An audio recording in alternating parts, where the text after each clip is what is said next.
যুবকরা শোনো, সময় চলিয়া যাইতেছে। আল্লামা রুমি রহমতুল্লাহ আলাইহি সময়কে, প্রত্যেকটা সেকেন্ডকে একটা মানিক তুল্য মনে করতেন। মানিক, ডায়মন্ড, সবুজ ইয়াকুত পাথর। উনি উদাহরণ দিচ্ছেন এইভাবে, এক কৃষক হাল চাষ করার জন্য জমিনের মধ্যে গেছে। হঠাৎ নাঙ্গলের ফালের মধ্যে টক টক টক টক আওয়াজ। কিসের আওয়াজ? কৃষক খুঁজছে, খুঁজতে থাকে একটা কলস, ঢাকনা দেয়া, আটকানো। কৃষক মনে হচ্ছে পরামর্শ পাইছে, আর জীবনে কোনো টেনশন নেই, সব কিছু পেয়ে গেছে। কৃষক কলসের মুখ খুলছে, খুইলে দেখে সাদা সাদা মার্বেল। কৃষক আফসোস করছে, মানুষ পায় স্বর্ণ টাকা, আর আমি পেয়েছি কিন্তু মার্বেল। যা, গুল্লি বাস মারার অভ্যাস ছিল, গুল্লি মাছ বাজার কাজে, গুল্লি বাস মারার কাজে লাগবে। তাই কৃষক কলসির থেকে মার্বেল নেয়, মারে, গুল্লি বাস মারে, মারতে মারতে মার্বেল প্রায় শেষ। হঠাৎ বন্ধুকে বলতেছে, বন্ধু চল না, জীবনে শহরে যাই না, শহরে যাই, চল। চল যাই। জীবনে শহরে যায় নাই, শহর ঘুরতেছে, সুন্দর সুন্দর দোকান, মার্কেট, সব কিছু ঘুরতে ঘুরতে ঘুরতে ঘুরতে এক দোকানের কাছে গিয়ে দেখে সবচেয়ে আকর্ষণীয় এক দোকান, স্বর্ণের সুকেস, সবচেয়ে দামি। সেই স্বর্ণের সুকেসের মধ্যে একটা স্বর্ণের পেয়ালা, সেই পেয়ালার মধ্যে একটা মার্বেল রাখা, আর কোনো মালও নাই। কৃষক মিসকে হাস দিস। দেখেন হাসির মধ্যে ব্যঙ্গ হাসি, রহস্যের হাসি, দুঃখের হাসি, সুখের হাসি আছে কি নাই? যেহেতু ওই ব্যক্তি দোকানদার, অনেক দামি দোকানদার, উনি তো আর হাসির মধ্যে কিন্তু বুঝছে এই হাসি যেমন তেমন হাসি না। এবার দোকানদার ডাকছে, যুবকের দিকে আসো। ও ভরকায় গেছে, জীবনে তো শহরে আসে নাই, ফার্স্ট। তুমি হাসছো কেন? এমনিতেই। না, তোমাকে বলতে হবে তোমার হাসির মধ্যে কারণ আছে। না, এমনিতেই হাসছি, ভয় পেয়ে গেছে। না, তোমাকে বলতে হবে। ভয় বলবো না নির্ভয় বলবো? নির্ভয় বলবো, সমস্যা কি বলো? দেখেন, আমি জীবনে শহরে আসিনি, প্রথম শহরে আসছি। শহরের মধ্যে আপনার দোকানটা সবচেয়ে ভালো, কোনো মানও নাই, কিন্তু আমি আশ্চর্য হয়েছি, আমি পাগল টাগল নাকি? স্বর্ণের পেয়ালার উপরে মার্বেলটা রাখছেন কেন? কি বলো না কেন? তুই কি শুনছ 7 রাজার ধন মানিক? শুনছি তো। এইটাই তো সেই 7 রাজার ধন মানিক, এইটাই তো সেই 7 রাজার ধন মানিক। আপনি আমার সাথে ইয়ার্কি ফাজলামি করা শুরু করছেন নাকি? আমি গ্রাম্য মানুষের জন্য এরকম কত মানি গুলাই বাস মেরে উড়াইয়া দিছে, মনে হয় 2-1 আমার পকেটে বসে। ওরা ফট কইরা সে একটা মার্বেল বের করছে, এর মধ্যে দোকানদার দাঁড়ায় গেছে রিসেপশনের জন্য। আমার চেয়ারে বসো, এখানে বসো, সম্মান ইজ্জত দেয়। এখন কৃষক মনে করতেছে না এটা আর্টিফিশিয়াল কিছু না, তো আসলে অরিজিনাল। যখন কৃষক বুঝতে পারছে আমি না চেনার কারণে, না বোঝার কারণে আমি গোটা দুনিয়ার সম্পত্তি হারায় ফেলাইছি, এই কথা বলিয়ে কৃষক এক চিল্লান দিয়ে বেহুশ হয়ে পড়ে গেছে। কিন্তু না, সেই মানিক আর খুঁজে বের করা আর কোনোদিন আসবে না। আল্লাহ পাক এখানে আসরের কসম করছেন, সময়ের কসম করছেন। সময়ের কসম কেন করছেন? সময়ের গুরুত্ব বোঝাবার জন্য। কিসের গুরুত্ব? আমি আসরের সময়ের কসম খেয়ে বলতেছি, যে ব্যক্তি সময়কে মূল্যায়ন করতে পারে সেই ব্যক্তি দামি হয়। ভাই মাইক একটু কমায় দেন, বাহিরের মাইক, সাউন্ড বক্স একটু বাড়ায় দেন, বাহিরের মাইক একটু কমায় দেন, সাউন্ড বক্সের সাউন্ড একটু বাড়ায় দেন। যে ব্যক্তি সময়কে মূল্যায়ন করতে পারে সে ব্যক্তি সবচেয়ে দামি হয়, আর যে ব্যক্তি সময়কে মূল্যায়ন করতে পারে না সে দামি হয় না। দেখবেন গাড়ির পিছনে লেখা আছে সময়ের চেয়ে জীবনের মূল্য অনেক বেশি, কিন্তু আমার লিখতে মনে চায় যেই ব্যক্তি সময়কে ব্যবহার করতে পারে, যেই জীবন সময়কে মূল্যায়ন করতে পারে সেই জীবনের দাম আছে, আর যেই জীবন সময়কে মূল্যায়ন করতে পারে না ওই জীবনের কোনো দাম থাকতেই পারে না। বিশ্বাস হয় না? আমি উদাহরণ দেব, বুঝতে পারবেন। সবচেয়ে দামি সময়, দেখেন আপনি ভালো একজন ছাত্র, সব কিছু পারেন, কিন্তু সময় মতো পরীক্ষা হলে গেলেন না, পাস করবেন না ফেল করবেন? কিসের গুরুত্ব না দেয়? আপনার টিকিট ভিসা সবই আছে, সময় মতো এয়ারপোর্টে যেতে পারলেন না, পেলেন আপনাদের অপেক্ষা করবেন ওরাও দিবে, কিসের গুরুত্ব না দেওয়ার কারণে? আপনি ভালো একজন কৃষক, কিন্তু যেই ফসল যেই সময় লাগাবার কথা দরকার সেই সময় সেই ফসল লাগান নেই, যেই সময় যেই ফসল তোলার কথা সেই সময় সেই ফসল তুলে আগে বা পরে তুলছেন। যেরকম ধরেন আম পাকার আগে আম পাকছেন, আম পাকবে না পড়বে? পোক্ত হওয়ার আগে ধান কাটছেন, ধান পচবে না পাকবে? কেন? কারণটা কি? সময় গুরুত্ব দেখবেন, দিকের গুরুত্ব দেখবেন, সময় গুরুত্ব দেখবেন, টাইমিং সময় সবচেয়ে দামি। আপনি স্বীকার করতেছেন, টার্গেট করছেন পাখিকে, কিন্তু আপনি সময় মতো গুল্লি করেন নাই, 1 সেকেন্ড বা 2 সেকেন্ড পরে আগে পিছনে করছেন, দেখবেন ফাঁকা, খালি আওয়াজ হবে, পাখি বলবে না, সময় মতো হয়নি। আপনি বর্ষি বাইতেছেন, মাছের যখন খুব দিচ্ছে একেবারে কুড়ি পয়েন্টে আপনি টান দেন নাই, আগে বা পিছনে টান দিচ্ছেন, মাছ বাঁচবে? কি মতো হয়নি? আপনি খেলতে গেছেন, ধরে নেন ক্রিকেট খেলতেছেন, কিন্তু টাইমিং মিলে নাই, সময় মিলে নাই, ব্যাটে এবং বলে আপনি আউট হবেন না গেম করবেন? কারণটা কি? সময় মতো হয়নি। সময় সবচেয়ে দামি, এর চেয়ে দামি কোনো জিনিস নেই। এ তো দুনিয়ার কিছু উদাহরণ দিলাম, এরকম সব বিষয়। সময় মতো চিকিৎসা না করলে রুগী বাঁচে না, সময় মতো অপারেশন না করলে বাঁচার আশা করা যায় না, সময় মতো বাচ্চা জন্ম গ্রহণ না করলে মারা যায়, বাচ্চা বাঁচে না। সবকিছু কিসের সাথে সম্পৃক্ত? এবার আখেরাত যদি সময় গুরুত্ব না দেন, দুনিয়াও বরবাদ, আখেরাতও বরবাদ। যেমন আপনি নামাজ পড়বেন, পড়বেন, এই পড়বো হাত্তা মাজা দক্তুহা সুম্মা কাজা, জহুর রক্ত চলে গেছে। জহুরের সময় যেই কাজটা করতেন, উজু করতেন, কিয়াম করতেন, রুকু করতেন, সাজদা করতেন, কেরাত, কওমা, জলসা সব করছেন, কোনোটা বাদ দেন নেই, কোনোটা। কিন্তু সময় মতো পড়েন না, একটু সময় তো চলে গেছে, সময় মতো, কিন্তু সবকিছু করছেন। যখন কাজা করছেন তখন কি উজু করেন নাই, রুকু করেন নাই, সাজদা করেন নাই? আদার সময় যেই কাজ করতেন কাজার সময় হুবহু এক কাজ, কোনো পার্থক্য নেই, কিন্তু সময় মতো পড়েন নাই, এই সময়টা চলে গেছে। এর জন্য ইচ্ছা করিয়া সময় বাদ দিয়া নামাজ পড়লে 2,88,00,000 জাহান্নাম। কয় কোটি? কি মতো নামাজ না পড়ার কারণে? বুঝেননি? ও কোনো গুরুত্ব না। ইন্নাস সালাতা কানাত আলাল মুমিনিনা কিতাবাম মাওকুতা, সময় মতো পড়তে হবে। সময়, এই আসরের নামাজ পড়বো, এই পড়বো, কাজ শেষ, আসর তো চলে গেছে। নামাজ কাজা না আদা? ইচ্ছা করলে বলেন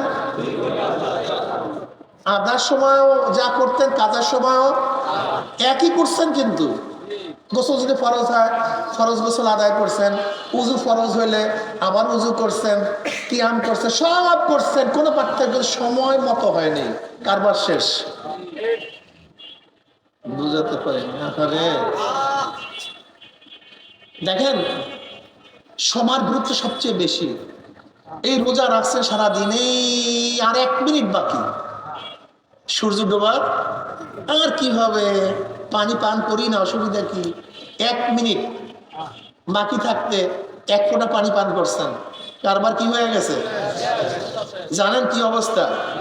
2 মাস কাফারা, 59 রাখছেন, একটা ভাঙছেন, আবারও গোড়ার থেকে 59 রাখছেন, একটা ভাঙছেন, আবারও গোড়ার থেকে। হুজুর এত ভাঙছি কোনোদিন রাখি নাই, কারণ আপনি একটাই এত কন। সময় আসতেছে, এখন কিছু বলবো না, এখন না, সময় আসতেছে, সময় আসতেছে, অপেক্ষা করো। ক্যান্সারের জান যখন শুরু হয় তখন রোগীর কিছুই হয় না, কিছু বুঝে না, কিন্তু যখন ফাইনালে চলে যায় তখন বুঝবা অবস্থাটা কি, আর ফেরার যায় না। তুমি যে ক্যান্সারের জান কলমের মধ্যে ঢুকাইতেছ, সময় আসুক তখন বুঝবা অবস্থাটা কি হয়। তা সময়ের গুরুত্ব না দিলে খসরাত দুনিয়া ওয়াল আখিরাত, দুনিয়াও বরবাদ আখিরাত। এই যুবকরা শোনো, সময় চলিয়া যাইতেছে। আল্লামা রুমি রহমতুল্লাহ আলাইহি সময়কে, প্রত্যেকটা সেকেন্ডকে একটা মানিক তুল্য মনে করতেন, মানিক, ডায়মন্ড, সবুজ ইয়াকুত পাথর।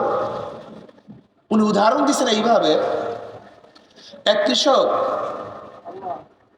হাল চাষ করার জন্য জমিনের মধ্যে গেছে, হঠাৎ নাঙ্গলের ফালের মধ্যে টক টক টক টক আওয়াজ। কিসের আওয়াজ? কৃষক খুঁজছে, খুঁজতে থাকে একটা কলস, ঢাকনা দেয়া, আটকানো। কৃষক মনে হচ্ছে পরামর্শটা পাইছে, আর জীবনে কোনো টেনশন নেই, সব কিছু পেয়ে গেছে। কৃষক কলসের মুখ খুলছে, খুইলে দেখে সাদা সাদা মার্বেল। কৃষক আফসোস করছে, মানুষ পায় স্বর্ণ টাকা, আর আমি পেয়েছি কিন্তু মার্বেল। যাক, গুল্লি মাছ মারার অভ্যাস ছিল, গুল্লি মাছ বাজার কাজে, কুল্লি মাছ মারার কাজে লাগবে। তাই কৃষক কলসির থেকে মার্বেল নেয়, মারে, গুল্লি বাস মারে, মারতে মারতে মার্বেল প্রায় শেষ। হঠাৎ বন্ধুকে বলতেছে, বন্ধু চল না, জীবনে শহরে যাই না, শহরে যাই, চল। চল যাই। জীবনে শহরে যায় নাই, শহর ঘুরতেছে, সুন্দর সুন্দর দোকান, মার্কেট, সব কিছু ঘুরতে ঘুরতে ঘুরতে ঘুরতে এক দোকানের কাছে গিয়ে দেখে সবচেয়ে আকর্ষণীয় এক দোকান, স্বর্ণের সুকেস, সবচেয়ে দামি। সেই স্বর্ণের সুকেসের মধ্যে একটা স্বর্ণের পেয়ালা, সেই পেয়ালার মধ্যে একটা মার্বেল রাখা, আর কোনো মালও নাই। কৃষক মিসকে হাস দিস। দেখেন হাসির মধ্যে ব্যাংক হাসি, রহস্যের হাসি, দুঃখের হাসি, সুখের হাসি আছে কি নাই? যেহেতু ওই ব্যক্তি দোকানদার, অনেক দামি দোকানদার, উনি তো আর হাসির মধ্যে কিন্তু বুঝছে এই হাসি যেমন তেমন হাসি না। এবার দোকানদার ডাকছে, যুবক এদিকে আসো। ও ভরকায় গেছে, জীবনে তো শহরে আসে নাই, ফার্স্ট। তুমি হাসছো কেন? এমনিতেই। না, তোমাকে বলতে হবে তোমার হাসির মধ্যে কারণ আছে। না, এমনিতেই হাসছি, ভয় পেয়ে গেছে। না, তোমাকে বলতে হবে। ভয় বলবো না নির্ভয় বলবো? নির্ভয় বলবো, সমস্যা কি বলো? দেখেন, আমি জীবনে শহরে আসিনি, প্রথম শহরে আসছি। শহরের মধ্যে আপনার দোকানটা সবচেয়ে ভালো, কোনো মানও নাই, কিন্তু আমি আশ্চর্য হয়েছি, আমি পাগল টাগল নাকি? স্বর্ণের পেয়ালার উপরে মার্বেলটা রাখছেন কেন? কি বলো না কেন? তুই কি শুনছ 7 রাজার ধন মানিক? শুনছি তো। এইটাই তো সেই 7 রাজার ধন মানিক, এইটাই তো সেই 7 রাজার ধন মানিক। আপনি আমার সাথে ইয়ার কি ফেজলামি করা শুরু করছেন নাকি? আমি গ্রাম্য মানুষের জন্য এরকম কত মানি গুলাই বাস মেরে উড়াই দিছে, মনে হয় 2-1 আমার পকেটে বস, ওরা ফট কইরা সে একটা মার্বেল বের করছে। এর মধ্যে দোকানদার দাঁড়ায় গেছে রিসেপশনের জন্য। তাহলে আমার চেয়ারে বসো, এখানে বসো, সম্মান ইজ্জত দেয়। এখন কৃষক মনে করতেছে না এটা আর্টিফিশিয়াল কিছু না, তো আসলে অরিজিনাল। যখন কৃষক বুঝতে পারছে আমি না চেনার কারণে, না বোঝার কারণে আমি গোটা দুনিয়ার সম্পত্তি হারায় ফেলাইছি, এই কথা বলিয়ে কৃষক এক চিল্লান দিয়ে বেহুশ হয়ে পড়ে গেছে। কিন্তু না, সেই মানিক আর খুঁজে বের করা আর কোনোদিন আসবে না। ইমাম রুমি রহমতুল্লাহ আলাইহি বলেন যে মানুষের প্রত্যেকটা সেকেন্ড সময়টা মানিক তুল্য। কি তুল্য বলেন না সবাই? সুবহানাল্লাহ। 1000 নেকি হয়ে গেছে, কয় সেকেন্ড লাগছে বলেন তো? একটা নেকি কি জিনিস? জনাব মুহাম্মদ রাসূলুল্লাহ সাল্লাল্লাহু আলাইহি ওয়াসাল্লামকে সাহাবারা প্রশ্ন করছে, ইয়া নবী আল্লাহ, একটা নেকির দাম কত? এইমাত্র কত নেকি হয়েছিল না? সাহাবারা প্রশ্ন করছে, কয় নেকি? বলে একটা নেকির দাম কত? নবী আলাইহিস সালাতু ওয়াস সালাম বললেন, যদি উহুদ পাহাড়টা স্বর্ণ হয়ে যায়, উহুদ পাহাড়টা স্বর্ণ হয়ে যায়, কত লম্বা, কত চওড়া, কত উঁচা, গোটা পাহাড়টাই পাথরের, কত ওজন। যদি গোটা উহুদ পাহাড়টা স্বর্ণ হয়ে যায়, তার যে দাম, তার চেয়ে একটা নেকির দাম অনেক বেশি। এখন বুঝেন তো সময়ের মধ্যে কত দামি, কত নেকি কামাতে পারেন। দেখেন, এর জন্য মুআয ইবনে জাবাল রাদিয়াল্লাহু আনহু قال رسول الله صلى الله عليه وسلم ليس يتحسس اهل الجنه الا على ساعه مرت بهم لم يذكر الله تعالى فيها। তিরমিজির মধ্যে রওয়ায়াত আছে, জান্নাতীরা জান্নাতে আর কোনো আফসোস করবে না, শুধু ওই সময়টুকুর জন্য আফসোস করবে, ওই সময়টুকুর জন্য যে সময়টুকু দুনিয়ার মধ্যে জিকির ছাড়া কাটায় গেছে, আর একটা বার সুবহানাল্লাহ পড়তাম, আর একটা বার আলহামদুলিল্লাহ পড়তাম, আর একটা নেক যদি করতাম, একটা নেক, তাহলে আমার নেকের পাল্লা ওজন হয়ে যেত, গুনার পাল্লা হালকা হয়ে যেত। ওরে, আর একটা নেক করতে পারলে আমি হাউজে কাউসারে পানি পান করতে পারতাম। উফরে, আর একটা নেক হলে আমি পুলসিরাত পানি দিয়ে চলিয়ে যেতাম। আর একটা নেক হলে আরো সে নিজে জায়গা পেয়ে যেতাম। আর একটা নেক পাইলে আমার জান্নাত এইটা হইতেন, আমার জান্নাত ওইটা হয়ে যেত। আমার উদ্যান এইটা হইতেন, আমার উদ্যান ওইটা হয়ে যেত। বলেন তো এই নেক কামাই করে কিসের মধ্যে? সময়ের মধ্যে। কিসের মধ্যে? এখন মনে করেন সময় কত দামি। হাঁটতেছেন, চলতেছেন, ফিরতেছেন, জিকির করেন, সমস্যা কি? রিক্সা চলতেছেন, সমস্যা কি? আপনার কোনো কাজ আছে রিক্সায়? আপনি রিক্সা চলতেছেন, কোনো কাজ আছে রিক্সা? জবানটাকে মাওলার কাজে লাগায় দেন না, সমস্যা কি আপনার?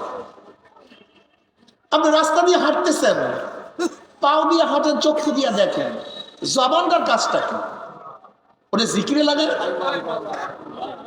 আপনি নিজে ড্রাইভ করতেছেন, চোখ দিয়ে ড্রাইভ করেন, পাও দিয়ে ব্রেক অ্যাক্সিলারেটর চাপেন, হাত দিয়ে স্টিয়ারিং ধরছেন, কিন্তু জবানের কাজটা কি? ওকে জিকিরে লাগাই দেন, জান্নাতে অগ্রসর হতে থাকেন, সমস্যা কি আপনার? দেখেন, খুব ভালো মতো বোঝার চেষ্টা করে সময়ের কত গুরুত্ব। এক ব্যক্তি জীবনভর বেঈমানি করছে, কিন্তু মৃত্যুর পূর্ব মুহূর্তে এখনো সাকরাতুল মাউত আসে নাই, আখিরাতের মানজার তার চোখের সামনে আসে নাই, এর আগে লা ইলাহা ইল্লাল্লাহ মুহাম্মাদুর রাসূলুল্লাহ পড়ে ফেলেছে। এই পড়ছে তো বাস সাকরাতুল মাউত শুরু হয়ে গেছে, আখিরাতের মানজার চলে আসছে। লোকটা মুমিন না বেঈমান? কথা বলেন। লোকটা আরেক ব্যক্তি বাস এই এক সেকেন্ডের পর যখন সাকরাতুল মাউত দেখছে, আখিরাতের মানজার চলছে, লা ইলাহা ইল্লাল্লাহ মুহাম্মাদুর রাসূলুল্লাহ, লা ইলাহা ইল্লাল্লাহ মুহাম্মাদুর রাসূলুল্লাহ। কাজ হবে? সময় মতো হয় না। সময় মতো কলেমা পড়তে যুবকরা সময় চলিয়া যাইতেছে। তুমি সময়ের মধ্যে জান্নাতের অনেক উঁচায় উঠতে পারো, অনেক উঁচা। হ্যাঁ শোনো, একই ব্র্যান্ডের দুইটা মোটরসাইকেল, একই ব্র্যান্ডের দুইটা গাড়ি, একই ব্র্যান্ডের BMW, মার্সিডিজ, ল্যামোজিন, একই ব্র্যান্ডের, একই পাওয়ারের। একটা গাড়ি 50 বছর আগে তার গন্তব্য স্থানে রওনা করছে। মাইক এরম করে কার? একটা গাড়ি 50 বছর আগে গন্তব্যস্থানে রওনা করছে। কত বছর আগে? আর একটা গাড়ি 50 বছর পরে রওনা করছে। একটা গাড়ি আর একটা গাড়ি, ব্র্যান্ড, পাওয়ার, সবকিছু, কিন্তু 50 বছর আগে যে গাড়িটা গন্তব্য রওনা করছে আর যেটা 50 বছর পরে রওনা করছে, আমাকে বলো তো 50 বছরের পরের গাড়ি আগের গাড়িকে ধরতে পারবে? কেন? কারণটা কি? তুমি এক্সিলারেটর বাড়াবা, তারও তো এক্সিলারেটর আছে, তোমার রাস্তা ওপেন, তারও তো রাস্তা ওপেন, কিন্তু সে তো 50 বছর। ধরবা কিভাবে? ধরবা কিভাবে? তার কাছে বুঝবা কিভাবে? এবার আমাকে বলো, যে যুবকটা 50 বছর আগে জান্নাতের দিকে রওনা করছে আর যেই যুবকটা 50 বছর পরে জান্নাতের দিকে রওনা করছে, আমাকে বলো তো, যেই যুবকটা 50 বছর আগে রওনা করছে, তুই 50 বছর পরে তাকে ধরবা কিভাবে? তুমি দেখো, জীবনে যদি কেউ একবার আল্লাহকে আল্লাহ বলিয়া ডাক দেয়, নামাজ নাই, রোজা নাই, কিচ্ছু নাই, ইমানের সাথে জীবনে একবার আল্লাহকে আল্লাহ বলিয়া ডাক দিছে, সে একদিন না একদিন জান্নাতে যাবে বটে, কিন্তু পিঠের চামড়া থাকবে না। বুঝতে পারিনি। একটা যুবক 50 বছর আগে নামাজ শুরু করছে, প্রতিদিন কত? 5, 365 দিন হিসাব করেন, এবার হিসাব করেন। আর তুমি মাত্র 5 ওয়াক্ত সময়, 5 ওয়াক্ত নামাজ মাত্র এই সময় শুরু করছো, তার আমল নামায় কত আর তোমার আমল নামায় কত?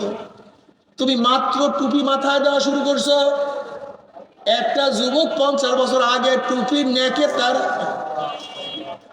সব ভরে ফেলাইছে, খালি টুপির নেক। আর তুমি মাত্র টুপির ন্যাক জমা দেওয়া শুরু করছো। একটা যুবক 50 বছর আগে দাড়ি রাখার পরে দাড়ির অ্যাকাউন্টে তার দাড়ির ন্যাকের কোনো অভাব নেই, আর মাত্র তুমি দাড়ির ন্যাক শুরু করছো। একটা যুবক সুন্নাতি জামাত 50 বছর আগে শুরু করছে, তুমি মাত্র শুরু করছো। একটা যুবক 50 বছর আগে পর্দা শুরু করছে, আর তুমি মাত্র পর্দা করা শুরু করছো। একটা যুবক 50 বছর আগে তার চক্ষুকে হেফাজত করছে, আর তুমি মাত্র শুরু করছো। একটা যুবক 50 বছর আগে তার জবানকে আমার মাওলার জিকিরে লাগাইয়া দিছে, আর তুমি মাত্র আমার মাওলার জিকির শুরু করছো। তুমি জান্নাতে যাবে না তা বলছি না, কিন্তু যেই ব্যক্তি 50 বছর আগে জান্নাতের পথে রওনা করছে, ওই ব্যক্তির সমান তুমি কিভাবে হবা? ওই একই জান্নাতে তুমি কিভাবে যাবা? এ আমার যুবক বাবারা, সময় চলিয়া যাইতে আছে, সময় চলিয়া যাইতে আছে। তুমি কি দেখো না কবে জন্ম হইলাম, কবে দাঁত উঠলো, কবে দাঁত পড়লো, আবার কবে দাঁত উঠলো, কবে কোন তারিখের থেকে চেহারার মধ্যে দাড়ি ওঠা শুরু করলো, আবার কবে কোন তারিখের থেকে কাঁচা দাড়ির মধ্যে কোন রং তুলি সাদা রং লাগানো শুরু করলো। কে চোখের পাওয়ার হরণ করতে আছে, কে কানকে দুর্বল করিয়া ফেলাইতে আছে, কে হাতের শক্তি রহিত করতে আছে, কে মাজার শক্তি কোমরের শক্তিকে ধসাইয়া ফেলাইতে আছে। এক বুড়া লাঠি ভর দিয়া দিয়া হাঁটে, নুয়া নুয়া হাঁটতে আছে। যুবকরা বলে, ও বুড়া তুমি কি খোঁজ করো? যুবক বলতে আছে, তুমি কি খোঁজ করো বুড়া? ওই বুড়া খুবই সাহিত্যিক ছিলেন, তিনি যুবকের দিকে করুণ দৃষ্টিতে তাকায়া বলে, ও যুবক, আমি এই রাস্তায় আমার যৌবন হারায়া বানাইছি, এই রাস্তায় হাঁটতে হাঁটতে যৌবন হারায়া বানাইছি। বাড়ির থেকেই রাস্তায় বাজারে গেছি, বাড়ির থেকেই রাস্তায় মসজিদে গেছি, বাড়ির থেকেই রাস্তায় গ্রামে গেছি, গাড়ির থেকেই রাস্তায় চলছি। রাস্তা তো আগের মতোই আছে, কিন্তু আমি তো ঝুঁকিয়া গেছি, আমার দাড়ি পাকিয়া গেছে, এখন আমি লাঠি ছাড়া হাঁটতে পারি না। আমি এখন যৌবন খোঁজ করতে আছি, কোথায় হারাইলাম, কিন্তু যত খুঁজি আর তো যৌবন খুঁজিয়া পাবো না। আমার যুবক বাবারা, জীবন চলিয়া যাইতে আছে, কি করছো, কোথায় রওনা করছো? উমর ইবনে খাত্তাব রাদিয়াল্লাহু ফরমান, হাসিবু ক্বাবলা আন তুহাসাবু, তোমার কাছে হিসাব নেওয়ার আগে তুমি তোমাকে হিসাব নাও। ও চক্ষু, তুই কি নেকের কাজ বেশি করছো না গুনার কাজ বেশি করছো? ওরে কান, তুই কি নেকের আওয়াজ বেশি শুনছো না গুনার আওয়াজ বেশি শুনছো? ওরে জবান, তুই কত নেকের কাজ করছো, কত গুনার কাজ করছো? ওরে হাত, কত ইয়াবা ধরছো, কত ফ্যান্সি ডিলের বোতল ধরছো, কত গাঁজার কলকি, কত ঘুষ, কত সুদ, কত চুরি, কত ডাকাতি, কত জুলুম, কত খুন তুই করছো? ওরে হাত, অন্যায় ভাবে কত মহিলার গায়ে হাত লাগাইছো? ও পাও, তুই কি নেকের দিকে বেশি হাঁটছো না গুনার দিকে বেশি হাঁটছো? গুনাহ যা করছি তওবা করতে পারছি কি পারি নাই, আবার তওবা যা করলাম আমার মাওলা মাফ করছি কি করে না? খবরদার, খবরদার, আল্লাহ আল্লাহ। এ আমার যুবক বাবারা, মুরব্বী বাবারা, পর্দারা বাবারা, হিসাব নিকাশ না মিলাইয়া কেউ কিন্তু মাওলার কবরে যাইও না। হে নৌকার মাঝি, তুমি মেঘনার মতো পদ্মার মতো বড় নদী পানি দেওয়ার জন্য প্রস্তুতি গ্রহণ করছো, এখনো দরিয়ার কিনারে আছো। দেখো তোমার নৌকার তক্তার অবস্থা কি, দেখো পালের অবস্থা কি, মজদুরের অবস্থা কি, বাদামের অবস্থা কি, রশির অবস্থা কি, দেখো বৈছার অবস্থা কি। মাঝি খবরদার, পচা তক্তার নৌকা নিয়ে সাগরের মধ্যে দরিয়ার মধ্যে পাড়ি দিও না। মেঘনার মতো বিশাল নদী দেখা যায় না, বিশাল তুফান, বিশাল বাতাস, অনেক উঁচা হইয়া তুফান শুরু হয়ে গেছে। মাঝি পরীক্ষা নিরীক্ষা না করিয়া পচা তক্তার নৌকা নিয়া যদি মেঘনার মতো বড় নদীর মধ্যে পানি জমাইয়াই বসো, যখন দুই দিক থেকে তুফান তোমার নৌকার মধ্যে বাড়ি বাড়বে, পচা তক্তার নৌকা হইলে ভাঙ্গিয়া চুরিয়া যাবে। যখন বাতাস তোমার বাদামের উপরে চাপ মারবে, পচা কাপড়গুলো ফারাত ফারাত সিরিয়া যাবে, রশি টাস টাস সিরিয়া যাবে, বৈঠা দাঁড় ভাঙ্গিয়া যাবে, মাঝে উপার যাইতে পারবে না, গহীন নদীর মধ্যে তলাইয়া যাবে, নৌকাও নাই তুমিও নাই। হে 3.5 হাত নৌকার মাঝি ফয়জুল করিম, হে 3.5 হাত 3.5 হাত নৌকার মাঝি রহিমা খাতুন,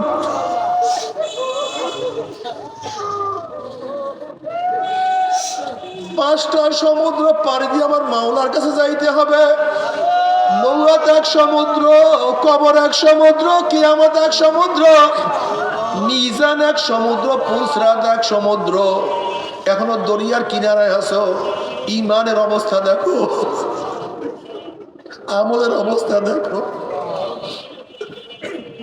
তোমার নামাজ বেশি না নামাজ কাজা বেশি, রোজা বেশি না রোজা কাজা বেশি, চক্ষু কি ন্যাক বেশি করছে না গুনাহ বেশি করছে?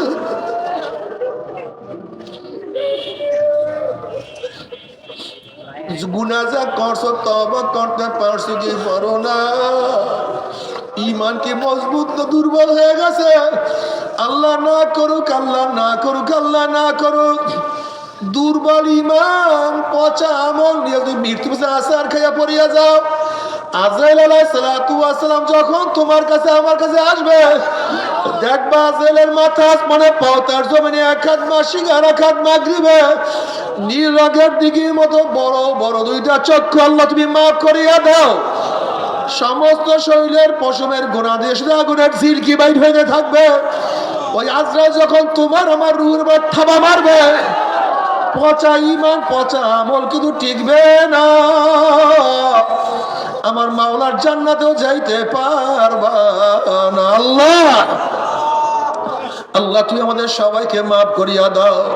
সময় চলিয়া যাইতে আছে, সময় চলিয়া যাইতে আছে। ও যুবক, ও আমার বাবা, তোমার সেই অল্প বয়সী মানুষ আমার মাওলার ইবাদত করে না। আমি একবার মুন্সিগঞ্জে মাহফিলে গেলাম, একটা ছেলে আমার সাথে দেখা করার জন্য আসছে, পাগড়ি পরা, জুব্বা পরা, ফুটফুটে চেহারা। আমি বললাম, বাবা তুমি কোন মাদ্রাসায় পড়ো? বল, হুজুর আমি তো মাদ্রাসার ছাত্র না, স্কুলে পড়ি। আমি কি মাশাআল্লাহ, এত সুন্দর সুন্নাত তরিকা কিভাবে চললা? বল, হুজুর আমি দুষ্টামি ফাইজলামি করতাম, আমার বাবা মা ইটালিতে থাকে, নানা বাড়িতে থাকিয়ে পড়াশোনা করি। কিছু লোক আমাকে দাওয়াত দিয়া চরমনায় নিয়ে গেছে, চরমনায় ময়দানে যাওয়ার পর আমার মাওলানা দিনের বুঝ দিয়া দিছে। আমি এখন টুপি পাগড়ি পরিয়া লম্বা জামা গাড়ি স্কুলে যাই, কিন্তু ওস্তাদরা টিটকারি করে, ছাত্ররা ফাইজলামি করে। নানা নানু সহ্য করতে পারে না, তারা নালিশ দিয়েছে বাপ মার কাছে, তারা আমাকে এখন ইউটিলিটি নিয়ে যাবে। আমি পরীক্ষার জন্য বললাম, বাবা তাহলে এত সকালে এত কেন তুমি আমল করো? একটু বড় হইয়া তারপরে সুন্নাত মাহফিল চলিও। অমনি ছেলে দুই চোখের পানি পালাইয়া দেবে, হুজুর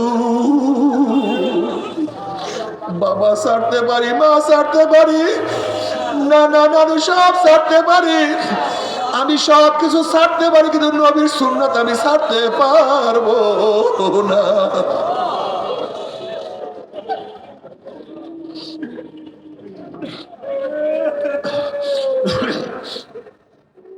ও আমার 10-এর ছাত্র, বলো তুমি কি দেখো নাই 9-এর কত ছেলেরা আমার মাওলার পাগল, তুমি কেন পারবা না?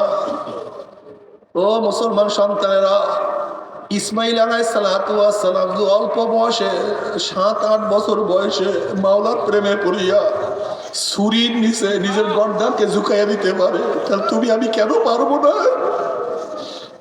হযরত মুআজ রাদিয়াল্লাহু আনহু আমার নবীর প্রেমে পড়িয়া আল্লাহর আশিক হইয়া যদি বদরের ময়দানে নিজের জীবনকে বাজি রাখিয়া ছাপাইয়া পড়তে পারে, তোমার আমার বয়স তো তার চেয়ে অনেক বেশি, তুমি আমি কেন পারবো না? আলী রাদিয়াল্লাহু তাআলা অল্প বয়সে আমার মাওলার পাগল হইতে পারে, তোমার আমার বয়স তো অনেক বেশি, তুমি আমি কেন পারবো না? আল্লাহ আল্লাহ, তোমার সময় চলিয়া যাইতে আছে। ও মুরব্বী, একটু তাকাইয়া দেখো, একটু তাকাইয়া দেখো, তোমার সন্তানের লাশ তোমার কাঁধের উপরে উঠিয়া গেছে।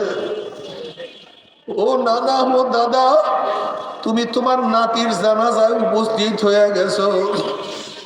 ও বড় ভাই, তুমি তোমার ছোট ভাইয়ের কবর খনন করা শুরু করিয়া দিছ। ও বন্ধু, এই মাত্র তোমার বন্ধুকে চিরতরে বিদায় দিয়া চলিয়া আসছো। এখন আমার মাওলার পথ ধরবা না। তোমার সে আমার সে বড় নেমখান আমার কেউ হইতে পারে না। আল্লাহ, ও আমার মা বোনেরা, কেন মাওলার পথ ধরবা না? ফাতেমা রাদিয়াল্লাহু তাআলা, তুমি কি দেখো না তার ব্যাপারে তার স্বামী আলীর মুর্তজা রাদিয়াল্লাহু কি বলেন? আলী রাদিয়াল্লাহু ফরমান, হে গোটা দুনিয়ার মানুষ, সরদারে দো আলম সাইয়্যিদুল আম্বিয়ার মেয়ের কথা শোনো। পানির মশক টানতে টানতে তার কাঁধের মধ্যে রশির দাগ পড়িয়া গেছে। আটার চাকি ঘুরাইতে ঘুরাইতে হাতের মধ্যে দাগ পড়িয়া গেছে। সরদার দো আলমের মেয়ের বিছানার অবস্থা জানো? আমার আর তার মাত্র একটা বিছানা ছিল, তাও একটা বকরির চামড়া। রাতে দুইজনে একই চামড়ায় ঘুমাইতাম, আর দিনের বেলায় সেই চামড়ার উপরে জানোয়ার দিকে খানা দিত। আল্লাহ,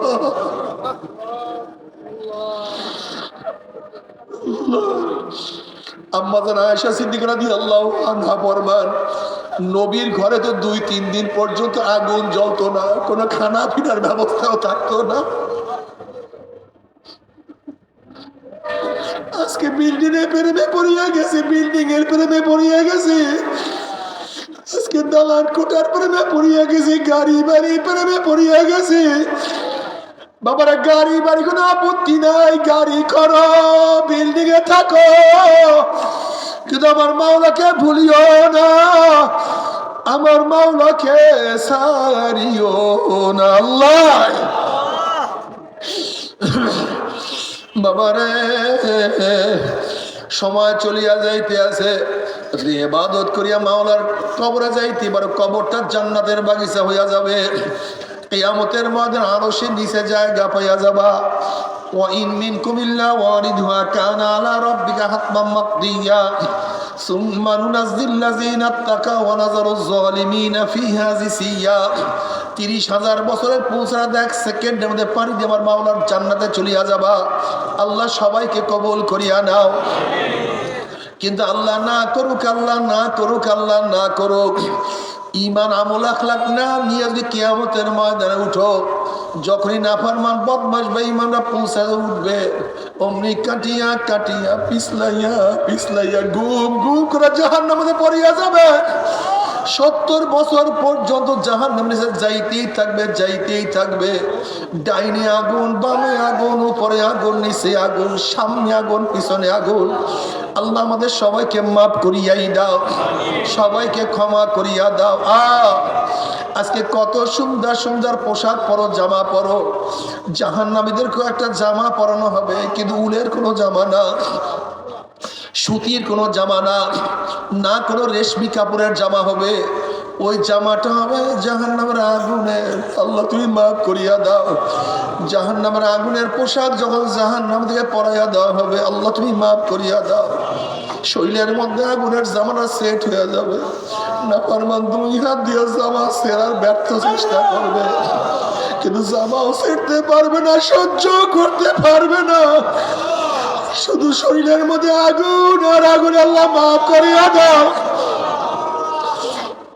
তবে মুমিন মুসলমান বলতে সবাই রে মনে চায় গুনার থেকে ফিরিয়া নেয় কামল করিয়া মাওলার জান্নাতে, কিন্তু সবাই যাইতে মনে চায় গুনাহ নিয়া। মাওলার জাহান্নামে কাউরে কিন্তু যাইতে মনে চায় না। কিন্তু কেনই বা আমরা নেক কামল করতে পারি না, কেনই বা গুনার কাম ছাড়তে পারি না? এর মূল কারণ হলো আপনার এবং আমার পিছনে নফস এবং শয়তান লাগিয়া রইছে। এই নফস এবং শয়তান থেকে ফেরার জন্য যে কোনো একজন হক্কানি আল্লাহর ওলির হাতে হাত দিতে হবে রে বাবা। খবরদার, বর্তমান জমানায় পীর মুরিদের নামে ভেজাল, ব্যবসা, দলাদলি, হিংসা, হাসাদে পরিণত হয়ে গেছে। সমস্ত আল্লাহর ওলির একমত, যেই পীরের 5 জন মুরিদের মধ্যে কম পক্ষে 3 জনকে দেখবেন আলহামদুলিল্লাহ সুন্নাত মাহফিল আমল আখলাক মজবুত হয়ে যাইতে আছে, গুনার কাম ছাড়তে আছে, নেকের আমল ধরতে আছে, কলব নরম হইয়া চোখে পানি আসতে আছে। বৃক্ষ তোর নাম কি, ফলে পরিচয়। আমি চরমোনাই বুঝি না, চরমোনার দাওয়াত প্রশংসা প্রচার প্রসার করার জন্য আসিনি রে বাবা। চরমোনাই যাওয়ার তোমার কোনো দরকার নাই, কোনো দরকার নাই, কোনো দরকার নাই। তুমি যার কাছে গিয়া পারো গুনার কাম সারো, নেকের আমল ধরো, কলব নরম করিয়া চোখে পানি নিয়া মাওলার কবরে যাইও। যেরকম দুনিয়ার ঘরে আগুন লাগলে পানি সারা নিবানো যায় না, ঠিক তদ্রুপ তোমার এবং আমার গুনার দ্বারা যে জাহান্নামের আগুন জ্বলিয়া রইছে, চোখের পানি ও সারা কিন্তু জাহান্নামের আগুন নিবানো সম্ভব না। কাজে আমার জন্য দোয়া চাই, আমিও দোয়া করি, সবাই সবার জন্য প্রাণ খুলিয়া দোয়া করো, যেন কিয়ামতের ময়দানে গলাগলি বাঁধিয়া মাওলা একসাথে জান্নাতে যাওয়ার তৌফিক দিয়া দেয়। আল্লাহুম্মা আমিন। ও আমার পর্দার মা বোনেরা, দুই হাত তুলিয়া মাওলার দরে কান্দো আর মাওলার কাছে মাপ চাও। কান্না না আসলে মনের ভিতরে মন একদিন এই ঘরের দরজা দিয়ে নতুন বউ নিয়ে উঠছিল রে মন। কত মেয়েলোকে শরবত খাওয়াইছে, কত মেয়েলোকে বাতাস করছে, আবার একদিন এই ঘরের দুয়ার দিয়ে আমার শুয়া বাইর হব। ছেলে কানবে মা মা করে, মেয়ে কানবে মা মা করে, ওরে মন জবাব তো আর দিব না। আল্লাহ আল্লাহ কত আলেম ওলামাদের হাত তুললাম রে মাওলা। আল্লাহ কত সাদা দাড়িওয়ালা ভাইদেরকে নিয়ে হাত তুললাম রে মাওলা। আল্লাহ কত বেগুনার নাবালের তালবেলেন ভাইদেরকে নিয়ে হাত তুললাম রে মাওলা। আল্লাহ কত জাকিরিন শাকির তোমার খাস খাস বন্দাদেরকে নিয়ে হাত তুললাম রে মাওলা।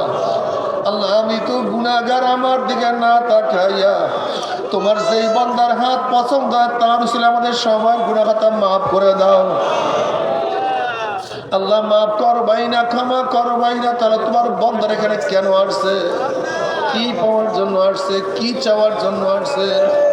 আল্লাহ আমরা দুনিয়া পাওয়ার জন্য আসি নাই, দুনিয়া চাওয়ার জন্য আসি নাই, দুনিয়ার বিপদে পড়িয়াও কেউ আসি নাই। কেউ নামাজ কাজা করিয়া ফলাইছি, কেউ রোজা সারিয়া দিছি, কেউ বেপর্দা কর্মের মধ্যে লিপ্ত হয়ে গেছি, কেউ হারাম কবিরা গুনাহ করিয়া ফলাইছি। আল্লাহ আমরা জাহান্নামের কাজ করিয়া ফলাইছি। আল্লাহ জাহান্নামের খাতা থেকে আমাদের নামটা কাটিয়া দাও। আল্লাহ জাহান্নামের খাতার থেকে আমাদের নামটা কাটিয়া দাও। আল্লাহ জান্নাতুল ফিরদাউসে আমাদের নামটা উঠাইয়া দাও। আল্লাহ আমার জীবন বাবাদের কবুল করিয়া নাও, আমার মুরব্বী বাবাদেরকে কবুল করিয়া নাও, আমার মা বোনদেরকে কবুল করিয়া নাও। আল্লাহ আমরা যারা হাত তুললাম জানি না কার মা নাই, বাবা নাই, স্ত্রী নাই, সন্তান নাই, দাদা নাই, দাদু নাই, নানা নাই, নানু নাই। আল্লাহ যত মুমিন মুমিনাত মুজাহিদরা কবরে শুয়ে রয়েছে সবার কবর আযাবকে মাফ করে দাও। আল্লাহ খাস করে আমাদের শাইখ মুর্শিদের কবরকে জান্নাতের বাগিচা বানায় দাও। মা দাদা সহ তামাম দুনিয়ার মা শাইখদের মাকাবকে জান্নাতের মধ্যে বুলন্দ করে দাও। আমাদের আওলাদ তোমার খাস গোলাম বান্দি সহ কবুল করে নাও। ربنا هب لنا من أزواجنا وذريتنا قرة أعين واجعلنا للمتقين إماما رب ارحمهما كما ربياني صغيرا وصلى الله تعالى على خير خلقه محمد وآله وأصحابه وأزواجه وأتباعه أجمعين وارحمنا معهم برحمتك يا أرحم الراحمين। ভাই বসেন, ঘুরছেন না। আমরা প্রত্যেকের গায়ের সাথে ডাইন হাত পাই, সবাই তওবা করি। প্রত্যেক